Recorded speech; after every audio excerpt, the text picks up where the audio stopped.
बैठिए बैठिए बैठिए। Balram. Thank you sir.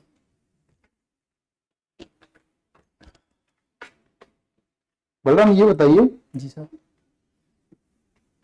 Krishna के भाई कैसे हो गए बलराम? कृष्ण के भाई ऐसे हुए सर, जो माता यशोदा थी उनके 8 पुत्र होने थे, और उसमें से ये था कि 8वें जो पुत्र होंगे वो कंस का वध करेंगे। तो माँ माँ माता माया, जो वो क्या sorry, महामाया।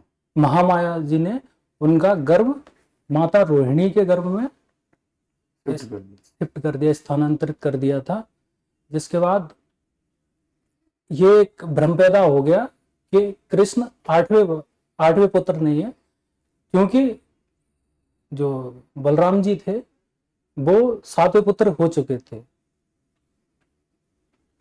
चलिए ठीक है। अभी उच्च शिक्षा विभाग जो है, जी सर। कितने कॉलेज है मध्य प्रदेश में अभी? मध्य प्रदेश में कॉलेज सरकारी निजी बताइए संख्या।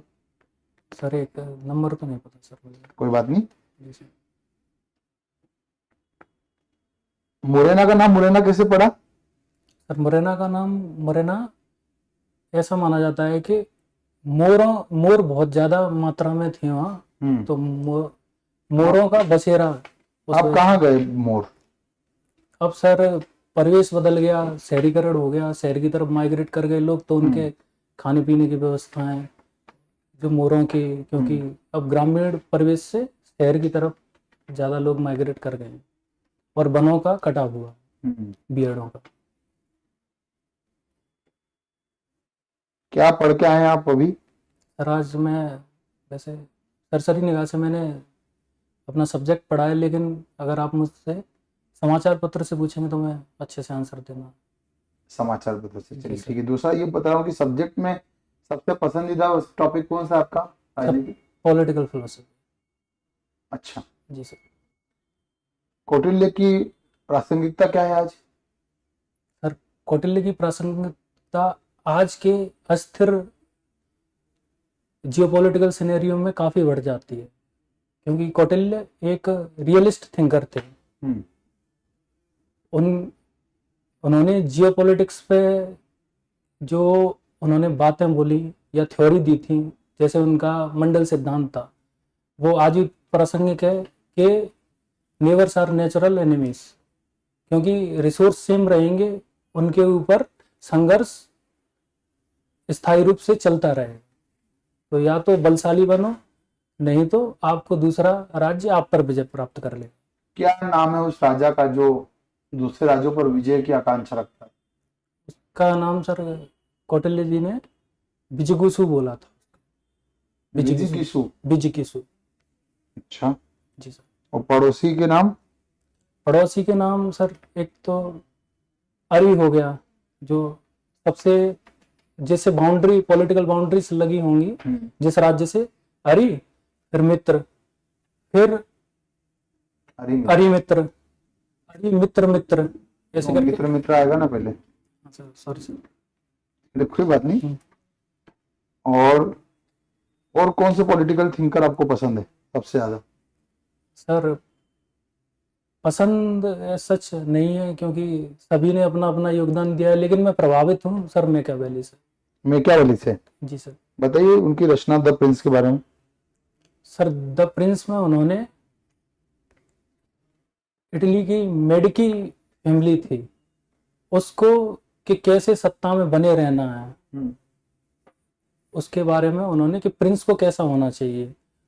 और वो एक रियलिस्ट थिंकर इस तरह से थे कि उन्होंने केवल मानव की मूल्यों का समर्थन नहीं करके मानव और साथ में पशुओं से भी उन्होंने पशुओं का भी कैरेक्टरिस्टिक्स हमारे राज्य राम राज्य की संकल्पना से कितना मिलता जुलता है अभी वर्तमान का राज्य से? नहीं, उनका विचार मैकियावेली का राम राज्य की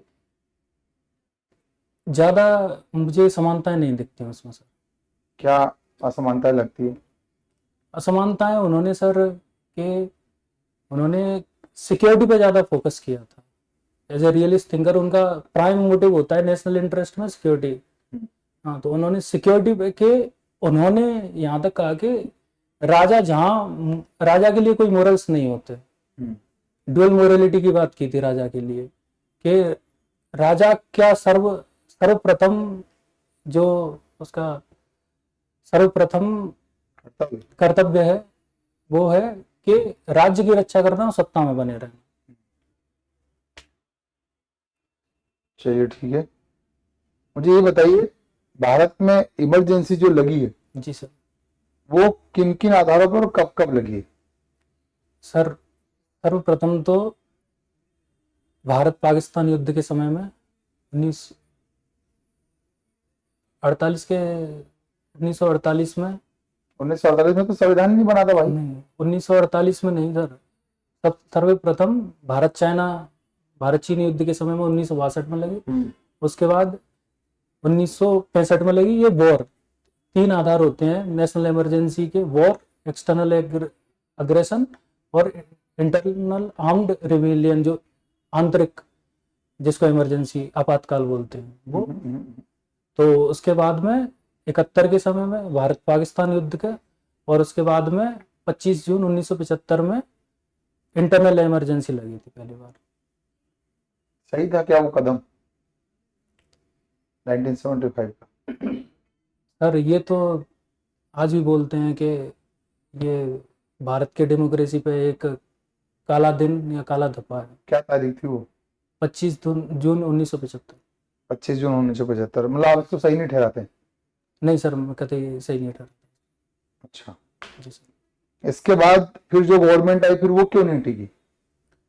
वो सर पहली बार विपक्षी दलों ने एक तो गठबंधन की सरकारें बनाई, अलग अलग विचारधाराओं।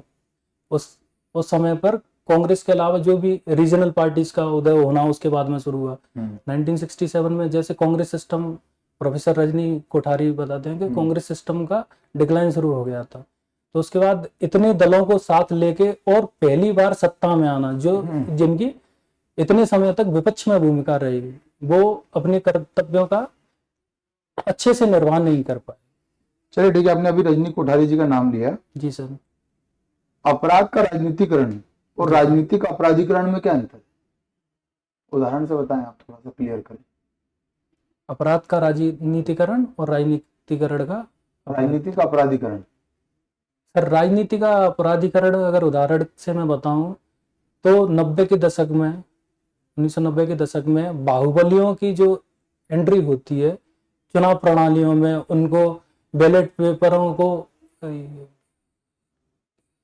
हाँ ठीक है, मतदान केंद्रों को हाँ, लूटना, मतदान के बूथ कैप्चरिंग करना, और ये सब, हाँ, इस सब में। और और क्या कहेंगे? इसको कहेंगे सर राजनीति का अपराधीकरण। ठीक है। और सर उसके बाद अपराध का राजनीतिकरण। अपराध का राजनीतिकरण सर इसके बारे में मैं नहीं सोच पा रहा हूँ। आपने एक तो सही बता दिया, दूसरा ये होगा कि अपराधियों को ही टिकट दे दो, इतने क्रिमिनल केसेस हैं उनके ऊपर। हाँ, बाहुबलियों को उनसे लोग डरेंगे, उनको क्रिमिनल केसेस जिनके ऊपर है इनको टिकट दे दो आप। और इतने कितने नेताओं के ऊपर बहुत सारे केस चल रहे हैं, उसके बावजूद भी वो कितने लोग हैं जो अपराधी हैं और उसके बावजूद भी निर्वाचित सदस्य हैं। हाँ, तो ये हुआ अपराध का राजनीतिकरण। ठीक है जी सर। एक राजनीति का अपराधीकरण। चलिए ठीक है, छोड़िए इसको। आप अप्रैल महीने का आपका जन्म है ना? जी सर। अप्रैल माह में घटने वाली कोई 3 महत्वपूर्ण दिवस घटनाएं कोई बताए? जी सर, एक तो 14 अप्रैल को डॉक्टर भीमराव अंबेडकर जी का जन्मदिन। ठीक है, एक। और उसके बाद सर 7 अप्रैल को विश्व स्वास्थ्य दिवस होता है। ठीक है, सही एकदम। 2। जी सर। और 24 अप्रैल 1973 को केशवानंद भारती वर्डिक्ट आया था। और 24 अप्रैल 1973 को ही महान भारतीय क्रिकेटर सचिन तेंदुलकर जी का जन्मदिन है। और 24 अप्रैल में क्या है जो संवैधानिक दृष्टि से बहुत महत्वपूर्ण? और 24 अप्रैल को सर मैं अभी याद नहीं कर पा रहा। चलिए हम बताते हैं, उसका संबंध आर्टिकल 40 से। सर पंचायती राज व्यवस्था का लागू। 24 अप्रैल नहीं सर।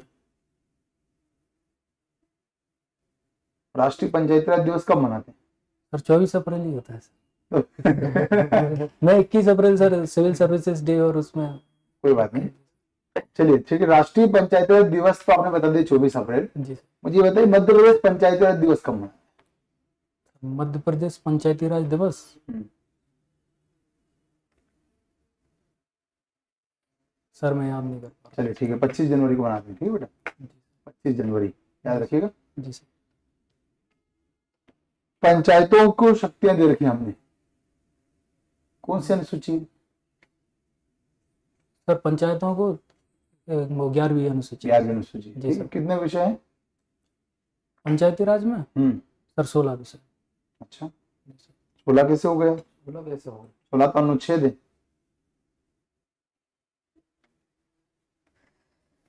सर मैं अभी सही नहीं बता विषय तो 29 है। 29 विषय हैं, 16 विषय सर म्यूनिसिपैलिटीज के। 18 है वो। 18 सॉरी। मैं सर मन से दे रहे हैं आप? मन से नहीं दे रहा सर, मैं जगलिंग हो गया सर। कोई बात नहीं, चलिए ठीक है। पहला विषय क्या है? पहला विषय सर 29 विषय में पहला क्या है? नहीं पता सर। नहीं पता? नहीं पता सर। पता तो होना चाहिए ना यार, आप पॉलिटिकल साइंस के स्टूडेंट हैं तो पहला डेफिनेशन होती है। अब आर्टिकल और विषय में कंफ्यूज हो रहे हैं भाई। जी सर। पहला डेफिनेशन होती है, आर्टिकल की बात नहीं कर रहा हूँ, तो मैं तो बोल रहा हूँ 29 विषयों में पहला विषय कुछ तो होगा। पंचायतें क्या काम करेगी? डेफिनेशन। नहीं सर, वो आर्टिकल्स में होता है, इसमें शेड्यूल में जो होंगे वो अलग विषय होंगे। 29 विषय पंचायती राज में। आप समझ रहे हैं? विषय क्या है? वो कार्य है ना, जिनमें जी सर। पंचायतें काम करेंगी। तो ऐसे- कोई कार्य होगा, ये काम करेगी। पहला क्या काम दिया है पंचायतों को, ये पूछ रहा हूँ मैं। परिभाषा बनाने का काम दिया है। नहीं नहीं सर, उसको मैं उसके बारे में अभी जानकारी नहीं है सर। जानकारी नहीं है, चलिए ठीक है। सर। मुझे ये बताइए 42वें संविधान संशोधन से डीपीएसपी के किन किन आर्टिकलों में संशोधन हुआ? 42वें संविधान संशोधन डीपीएस के सर आर्टिकल नंबर तो नहीं बता पा रहा हूँ सर मैं अभी, लेकिन एक तो इंडस्ट्री में और सर कोऑपरेटिव्स का। गलत है वो तो, 97वां संविधान संशोधन। हाँ सर 97 2011।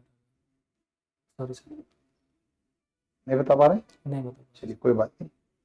भारतीय संविधान के आर्टिकल्स को अगर हम पढ़ें, सबसे पहली बार इम्पीचमेंट शब्द हमको किस आर्टिकल में देखने को मिलेगा क्रम से? सर पढ़ते जाए तो इम्पीचमेंट सबसे पहले कहाँ जाए? सर इम्पीचमेंट शब्द आएगा पहली बार आर्टिकल 63। 63 में? जी सर, प्रेसिडेंट की। 63 में तो लिखा है वाइस प्रेसिडेंट।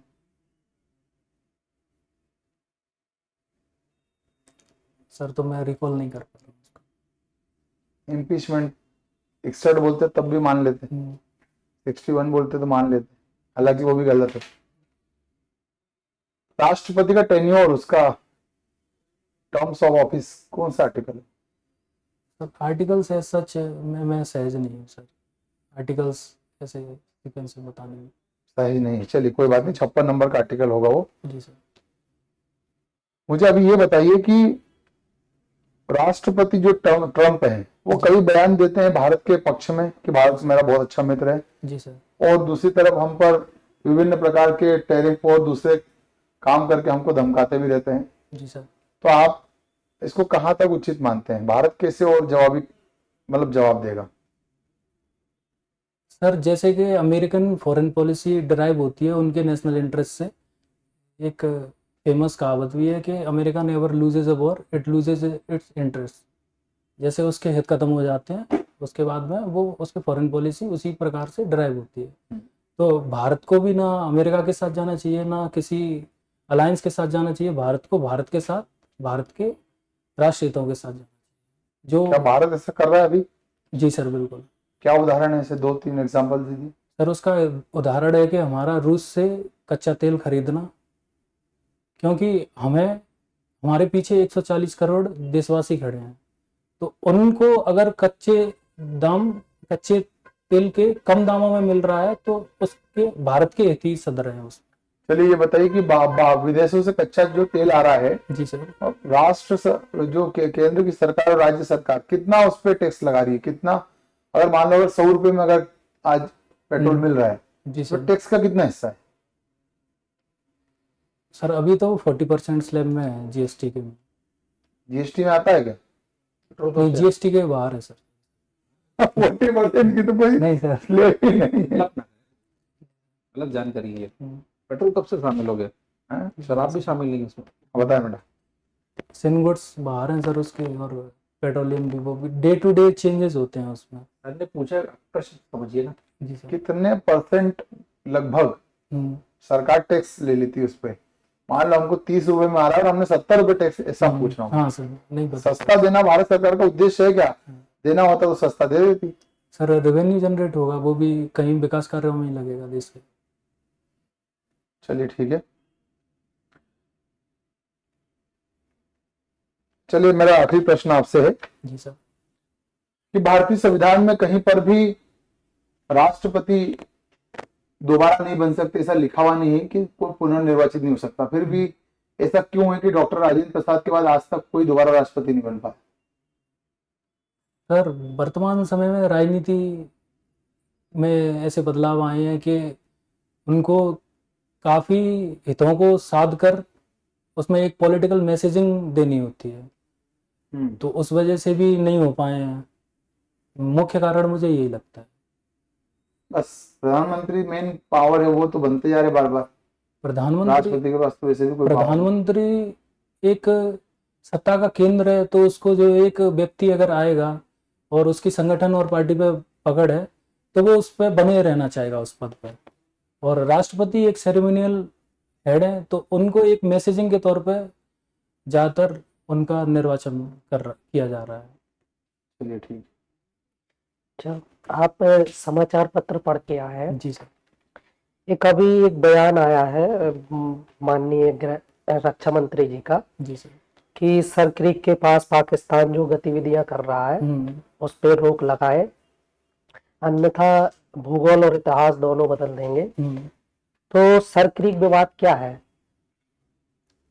सर ये ब्रिटिश टाइम पे जब उन्होंने रेड क्लिफ लाइन, जब सर रेड क्लिफ थे, उन्होंने भारत और पाकिस्तान का जब विभाजन हुआ था, उन्होंने विभाजन किया था, तो एक सर उसका नाम मैं याद नहीं कर पा रहा हूँ, एक नाला है, उस वहाँ से विवाद उत्पन्न होता है, वो एक स्वैम्प लैंड है। हाँ, तो उस आप एक थलवेग सिद्धांत आता है, थलवेग सिद्धांत के बारे में जानते हैं आप? Sorry sir. थलवेग सिद्धांत? नहीं सर। अच्छा अच्छा, भारत और पाकिस्तान के बीच विवाद की मुख्य कितनी वजह है, कहाँ कहाँ विवाद है? सर मेन वजह है आइडिया ऑफ इंडिया और पाकिस्तान इटसेल्फ, और उसके बाद में विवाद है तो सबसे पहले कश्मीर का, उसके बाद में है ये सर क्रीक, इसका विवाद है।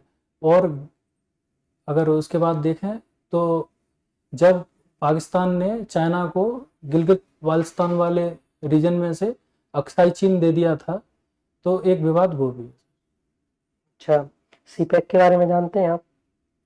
सीपेक है सर। सीपेक क्या है? सीपेक सर एक फ्री ट्रेड एग्रीमेंट है जो साउथ ईस्ट एशियन कंट्रीज के बीच में, आसियान कंट्रियों के बीच में, आसियान कंट्रीज के बीच में। पाकिस्तान चाइना से इसका कोई संबंध नहीं है?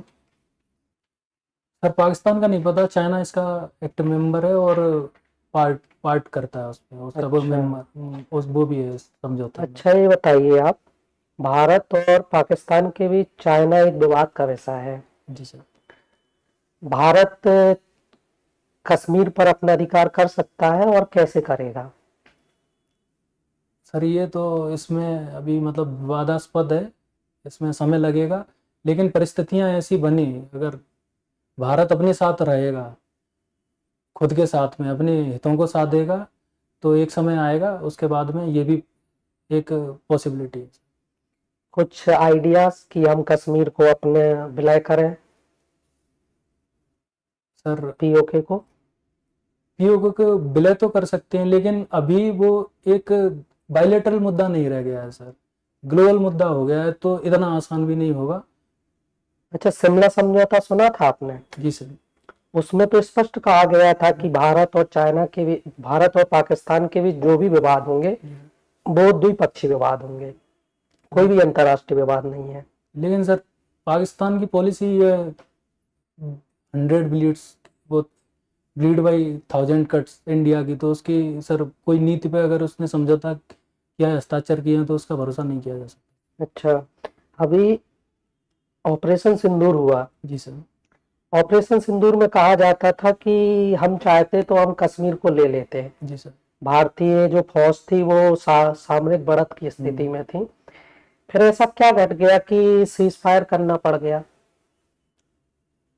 सर ऐसा कर सकते थे, ये तो हमारे आर्म्ड फोर्सेस का साहस और शौर्य है, लेकिन पॉलिटिकल विलिंग अभी इतनी नहीं है कि हम कश्मीर को अभी विलय करने की स्थिति में है, क्योंकि वो एक फिर अंतर्राष्ट्रीय प्रेशर आ जाता है चारों तरफ से।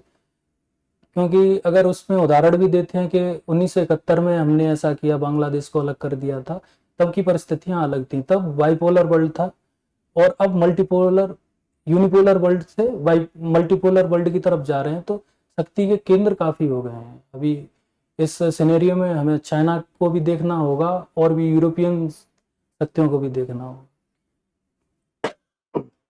इन शक्तियों का क्या यहाँ पे हस्तक्षेप है? ये तो भारत की संप्रभुता का मुद्दा है, और जो 1948 में जो विलय पत्र साइन हुआ था उसमें ये हिस्सा भारत का था, फिर इसमें कहाँ से यूरोपियन यूनियन, कहाँ से अफ्रीका, इन देशों का क्या योगदान है? सर 1948 के बाद में फिर जब ये मुद्दा यूएन में चला गया, उसके बाद में सर बाइलेटरल नहीं रहा है। अच्छा, आपको क्या लगता है कि अगर इस समय इंदिरा गांधी प्रधानमंत्री होती तो क्या परिणाम प्राप्त होते?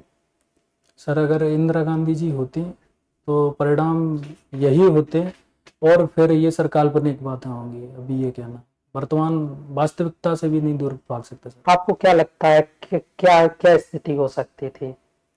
सर वो केवल एक भारत की मंशा पे या हमारी विल पावर, हमारी पॉलिटिकल विल पावर पे ही डिपेंड नहीं है सर।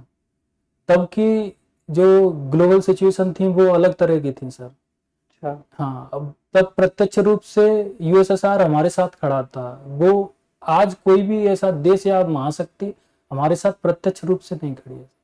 तो विदेश नीति का फेलियर कहेंगे इसको? नहीं सर, विदेश नीति का फेलियर नहीं, कि हमने हमारे साथ 71 में भी ऐसा हुआ था, शिमला समझौता हो या ऑपरेशन सिंदूर, मेरा ऐसा मानना है कि हम बैटल फील्ड में जीत गए, लेकिन टेबल पर कहीं ना कहीं हमें जो परिणाम चाह रहे थे वैसे परिणाम नहीं मिले। भारत असफल रहा। जी सर। अच्छा, लोकतंत्र क्या है? लोकतंत्र सर एक वे ऑफ लाइफ है। Way of life. हाँ, जो लोकतांत्रिक मूल्यों को अपने जीवन में उतार कर, और सिविक सेंस कैसे लाएंगे, इन मूल्यों के साथ में सिविक सेंस कैसे लाएंगे और उनको डे टू डे लाइफ में जीना, सर वो मेरे अनुसार लोकतंत्र है। आप दिल्ली विश्वविद्यालय से पढ़े हैं? जी सर। अभी पिछले वर्ष माननीय प्रधानमंत्री जी के द्वारा एक बयान दिया गया था कि वो युवा राजनीति को प्रमोट करना चाहते हैं। जी सर।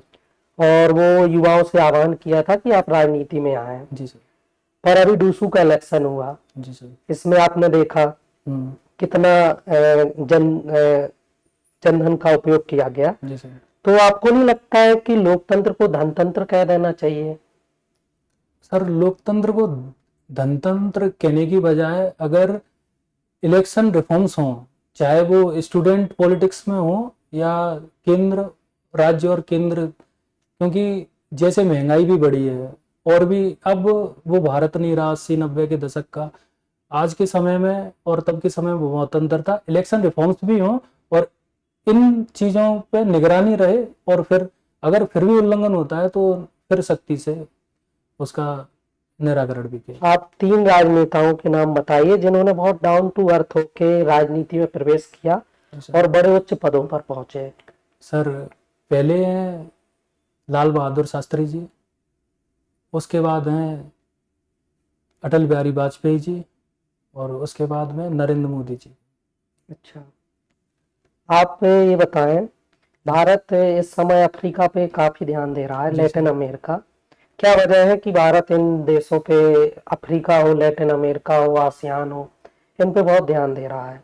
सर भारत अपने अपने खुद को अभी ग्लोबल साउथ का लीडर प्रोजेक्ट करना चाहता है। तो जो विकासशील देश हैं या जो लीस्ट डेवलप्ड कंट्रीज हैं उनका साथ लेके, क्योंकि यूएन जनरल असेंबली के बाद सेकंड लार्जेस्ट अगर कोई ऑर्गेनाइजेशन होगी तो वो साउथ, जो ग्लोबल साउथ के लीडरशिप अगर भारत करता है तो अपने आप को प्रोजेक्ट करने में आसानी होगी और भारत की शक्ति भी विश्व पटल पर दिखेगी। अच्छा, आप एक बात बताइए, अभी पाकिस्तान ने सऊदी अरब के साथ एक एग्रीमेंट साइन किया है, रक्षा समझौता। उसको बोला जा रहा है कि ये मुस्लिम नाटो है, तो भारत को इससे चिंतित होने की आवश्यकता है और भारत इसके लिए क्या प्रयास कर रहा है?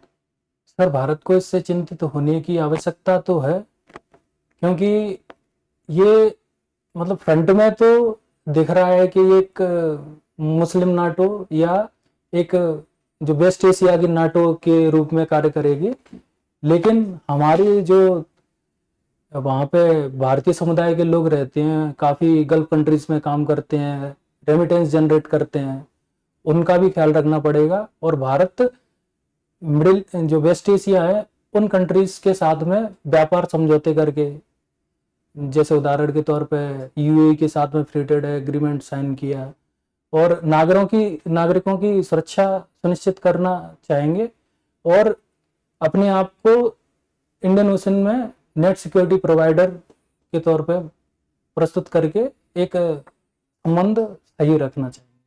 चलिए, आखिरी प्रश्न, भारत की आजादी के बाद की 5 ऐसी घटनाएं जो आपको लगता है कि 21वीं सदी का भारत जो बनने का एक स्वप्न है उसमें मील का पत्थर है? सर सर्वप्रथम तो जो सर्वोपरि मैं रखूंगा तो वो आज़ादी अपने आप में ही है, आज़ादी। और उसके बाद में फिर के green revolution, sir green revolution के बाद में सर आईटी की क्रांति, और उससे पहले अगर रखना चाहूँगा तो मैं 1971 में भारत पाकिस्तान युद्ध में जो पाकिस्तान ईस्ट पाकिस्तान का अलग होके बांग्लादेश बन जाना, उसके बाद में इंफ्रास्ट्रक्चर पे जो 2000 के बाद में काम किया है, जो जिसमें पैडम चतुर्भुज हो, ऐसे प्रोजेक्ट्स, और उसके बाद में डिजिटल इंडिया को सर। बलराम जी सर। वर्तमान में विधानसभा अध्यक्ष कौन है? सर वर्तमान में विधानसभा अध्यक्ष हैं श्री नरेंद्र सिंह तोमर जी। अच्छा, और ये केंद्र में कभी मंत्री भी रह चुके हैं क्या? जी सर, ये केंद्र में 2 बार मंत्री रह चुके हैं सर। और इनका विधानसभा क्षेत्र क्या है? इनका विधानसभा क्षेत्र है मुरैना जिले का ही दिमनी विधानसभा क्षेत्र। ईडब्ल्यूएस आरक्षण कब आए? सर ईडब्ल्यूएस आरक्षण 103वां संविधान संशोधन 2019 में। और इसके लाने के पीछे क्या उद्देश्य था? क्या ये फुलफिल हो पाया अभी तक? सर अभी तो नहीं कह सकते, कहना जल्दबाजी होगा, लेकिन इसको जो आर्थिक रूप से जो पिछड़े हुए समुदाय हैं, सेक्शंस ऑफ सोसाइटी हैं, उनको आगे लाने के लिए, किसी भी वर्ग का कि सामान्य वर्ग का? नहीं, किसी भी वर्ग का। अच्छा, हाँ, जो पहले से आरक्षित वर्ग हैं उनको छोड़कर। हाँ, मैं यही पूछना चाह रहा हूँ। हाँ सर, उनको छोड़कर बाकी सभी वर्गों के इसमें ये क्या 50% की लिमिट क्रॉस कर रहे हैं फिर ये? नहीं सर, अभी तो नहीं कर रहे सर। सुप्रीम कोर्ट का क्या वर्डिक्ट है इस पीछे में? बीच में कुछ लोगों का कहना है कि 50% की सीलिंग सुप्रीम कोर्ट ने खुद ही तोड़ दी अपने हाथ से, तो ये क्या बात सही लॉजिकल है या इसमें कुछ सुप्रीम कोर्ट ने अपने जजमेंट दिए? नहीं सर, सुप्रीम कोर्ट ने अभी इसको वैध ठहराया था जब सुप्रीम कोर्ट में इसका वर्डिक्ट आया था। उसके बाद में अगर ओबीसी आरक्षण की जो उसको अभी मुद्दा भी चल रहा है कि उसको अगर 27% करते हैं तो वो ब्रीच करेगा सीलिंग को, जो कि अभी फिर हमें संतुलन बैठाना पड़ेगा सामाजिक न्याय और आर्थिक प्रगति के बीच में। ठीक है, अच्छा बताइए मुझे कि आप भारत के एकमात्र ऐसा कौन से गृह मंत्री हैं जो आज तक विदेश नहीं गए? भारत के ऐसे गृह मंत्री जो अभी तक विदेश नहीं गए हैं, हम्म, सर ऐसे जहां तक मैं सोच पा रहा हूँ वर्तमान गृह मंत्री अमित शाह जी हैं। ठीक। एक देश एक चुनाव, जी सर। ये अवधारणा बहुत दिनों से भारत सरकार लेके आ रही कि करना ही चाहिए। जी सर। इसके पॉजिटिव एस्पेक्ट क्या है और नेगेटिव एस्पेक्ट क्या है? सर पॉजिटिव एस्पेक्ट्स में तो सबसे पहले कि जो भारत 5 साल में चुनावों में ही घिरा रहता है तो कहीं ना कहीं विकास कार्य अवरुद्ध दो बात होते हैं। बताइए फटाफट। हाँ, वो और दूसरा धन का जो व्यय होता है दूसरा वो बचेगा। और सर अभी मैं नहीं सोच पा। नेगेटिव? नेगेटिव सर जो पार्टी पावर में रहेगी उसको एडवांटेज रहेगा सर। कैसे? जो सत्ताधारी दल रहेगा उसके पास एक पहले से एस्टेब्लिश्ड मशीनरी रहेगी सर, और उसके पास सत्ता के साथ में धन का भी प्रयोग कर सकते हैं नई नई स्कीमें लाके, जो विपक्ष पे नहीं रहेगा चुनाव के जस्ट पहले। ठीक है। डिजिटल लोकतंत्र बहुत चर्चा में चलता है, डिजिटल डेमोक्रेसी। सर मैं जहाँ तक सोच पा रहा हूँ डिजिटल लोकतंत्र अभी जो सोशल मीडिया का युग है और जेनजी जैसे प्रोटेस्ट भी हुए नेपाल में, वो सोशल मीडिया के थ्रू ही पोल्स कराना, ओपिनियन पोल्स कराना और एक रायशुमारी का माहौल बनाना, वो सर उसके परिणाम अच्छे भी हैं और बुरे भी हैं। ठीक है। भारत सरकार का लक्ष्य नक्सल को खत्म करने में जी सर। किस वर्ष तक का कंप्लीट करने का है? सर नक्सल उसको मुक्त कर देंगे भारत को मार्च 2026 तक। बहुत बढ़िया। ठीक है। ब्रिक्स का नाम सुना आपने? जी सर। ब्रिक्स की स्थापना कब हुई? ब्रिक्स की स्थापना सर मैं जहाँ तक सोच पा रहा हूँ 2007 में हुई थी। कंफर्म है कि 2009 में? चलिए कोई बात नहीं। लेटेस्ट में अभी 10वां स्थायी सदस्य कौन सा बना है, कौन सी कंट्री है? ब्रिक्स में सर 10वां? हम्म। सर 10वां नहीं याद नहीं है, कुछ भी याद है? शायद इंडोनेशिया सर, कंफर्म शायद है कि कंफर्म? कंफर्म नहीं है सर। इंडोनेशिया। अभी बहुत चर्चा में चलती है, पोजीशन बोलती है कि रेवड़ी कल्चर है, पैसा दे रहे हैं, बांट रहे हैं, वोट खरीद रहे हैं। जी सर। अभी हाल ही में प्रधानमंत्री जी ने बिहार इलेक्शन के पहले 2 महीने पहले ही जी सर। उन्होंने महिलाओं को 10,000 रुपए का फंड दिया। वो योजना का नाम क्या है और इसके पीछे क्या लॉजिक है भारत सरकार का, और आप किस नजरिए से देखते हैं इसको? सर योजना का नाम तो मुझे नहीं पता है, मैं उसको रिकॉल नहीं कर पा रहा हूँ, लेकिन उसके पीछे लॉजिक ये है कि महिला सशक्तिकरण होगा। तो इलेक्शन के 2 महीने पहले ही होगा सर, वही मैंने बताया था, वन कंट्री वन इलेक्शन में ये चीज सर काफी हद तक इसका निराकरण हो सकता है। और आपके नजरिए में क्या है ये? फिर मिला के वोट को देखने का रीजन है क्या ये? हाँ सर, इससे एक मानसिक रूप से माहौल तो बनता है सर, जो पॉलिटिकल पार्टी जो ऐसे मतलब फ्रीबीज देने में सक्षम होती है उसके लिए। ठीक। वर्तमान में मध्य प्रदेश के परिप्रेक्ष्य में पंचायती राज में क्या क्या चुनाव जो इलेक्शंस होते हैं या पंचायत में क्या क्या चैलेंजेस देखने को मिलते हैं आपको? सर जो एक तो सर मैंने अपने जिले में ही देखा है कि जो नगर निकाय या छोटे स्तर के जो इलेक्शन होते हैं उसमें संघर्ष होता है काफी, और उसके अलावा कि लोग आपस में जानते हैं सबको तो वोट काउंट भी कर लेते हैं कि किसने किसको वोट दिया। चलिए वोटिंग परफेक्शन। हाँ। ग्राउंड रियलिटी में और क्या क्या चैलेंजेस, अगर आप सरपंच बनते हैं जी सर, तो क्या क्या चैलेंज देखने को मिल रहा है आपको? सरपंच बनते हैं तो विकास कार्यों को लेकर सर विकास कार्यों को लेकर के सबसे बड़ा मुझे अगर जो व्यवहारिक अगर समस्या लगती है तो वो ये है कि सरपंच से जितनी अपेक्षाएं होती हैं उतना फंड नहीं होता, तो उसके कारण और सभी उसको निजी रूप से जानते हैं तो वो उन पर वैसे डिलीवर नहीं कर पाता। कोई बात नहीं, और भी इसमें आपको बिंदुवार चीजें बता सकते थे मगर आपने लंबे लंबे सेंटेंस दिए, कोई बात नहीं। अभी आपने केशव कॉलोनी में रहते हैं जी सर। केसर और बलिराम हेडगेवार जी का नाम जानते हैं आप क्या? जी सर। ये क्या है ये? डॉक्टर केशव बलिराम हेडगेवार जी ने आरएसएस की क्या है आरएसएस का फुल फॉर्म? राष्ट्रीय स्वयंसेवक संघ। अच्छा, और बताइए इसके बारे में। सर इसका जो स्थापना हुई थी 27 सितंबर 1925 में हुई थी, उसके शताब्दी वर्ष पूरा हुआ है अभी 2 अक्टूबर विजयादशमी के दिन। और सर ये राष्ट्र कल्चरल नेशनलिज्म को प्रमोट करने वाली संस्था है। चलिए मेरा अंतिम प्रश्न। जी sir. United Nation Security Council में भारत अभी स्थायी सदस्य नहीं बन पा रहा, क्या क्या अड़चन देखने को मिल रही है आपको? सर एक तो जो पहले से सुपर पावर्स हैं उनमें वीटो की पावर है, तो कोई भी अगर जो पहले से P5 बोलते हैं जिसको परमानेंट 5 है, वो अगर वीटो करते हैं तो उसमें सबसे पहली अड़चन वही होगी। और उसके साथ में अभी ऐसा जियोपॉलिटिकल ऐसी सिचुएशन अभी डेवलप नहीं हुई है, मल्टीपोलर वर्ल्ड बन रहा है, लेकिन अभी समय लगेगा सर 10 से 20 साल, उसके बाद में यूएन रिफॉर्म्स होने तय हैं। अभी आने वाले 20 साल तक अभी उम्मीद नहीं करें क्या? उम्मीद तो सर अब तक ये हमें करनी चाहिए और उसके लिए प्रयासरत भी रहना चाहिए, लेकिन फिलहाल निकट भविष्य में ये संभावनाएं कमी लगती है। ठीक, समाप्त कर। Thank you sir.